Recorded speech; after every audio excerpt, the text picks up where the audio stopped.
भगवान कृष्ण का अनमोल वचन सत्य कभी दावा यह नहीं करता कि मैं सत्य हूँ, लेकिन झूठ का दावा हमेशा यह करता है कि केवल मैं ही सत्य हूँ। हमेशा संदेह करने वाले व्यक्ति के लिए प्रशंसा ना इस लोक में है ना ही कहीं और। किसी का अच्छा ना कर सके तो बुरा भी मत करना, क्योंकि दुनिया तो है लेकिन दुनिया बनाने वाली नहीं। बदलाव ही दुनिया का नियम है। एक पल में हम करोड़ों के मालिक हो जाते हैं और दूसरे पल ही हमें लगता है कि हमारे पास कुछ भी नहीं है।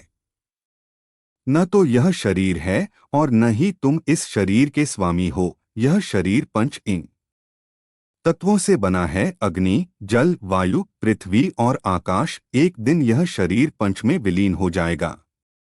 क्रोध से ब्रह्मांड की उत्पत्ति होती है। भ्रम से बुद्धि विग्रह होती है। जब बुद्धि विग्रह होती है तब बुद्धि नष्ट हो जाती है। जब तर्क नष्ट होता है तब व्यक्ति का पतन हो जाता है। मनुष्य जिस रूप में ईश्वर को याद करता है, ईश्वर भी उसे उसी रूप में दर्शन देता है। इंद्रियों की दुनिया में काल्पनिक सुखों की पहली शुरुआत होती है और अंत भी जो दुख को जन्म देता है। एक दुष्ट कर्म करने वाले सबसे नीच व्यक्ति जो राक्षसी प्रवृत्तियों से जुड़े हुए हैं और बुद्धि माया ने हर ली है, वो मेरी पूजा या मुझे पाने का प्रयास नहीं किया।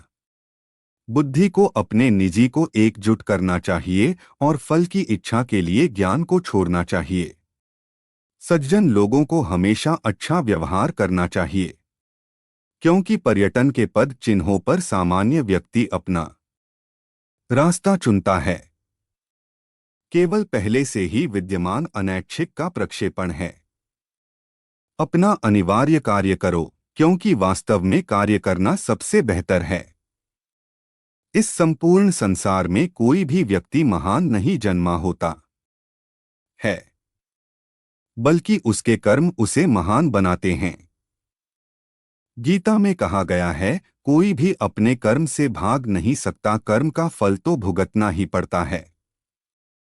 अपने कर्म का पालन करो, क्योंकि वास्तव में कर्म अकर्म से बेहतर है। सही कर्म वह नहीं है जिसके परिणाम हमेशा सही हो, अपितु सही कर्म वह है जिसका उद्देश्य कभी गलत ना हो।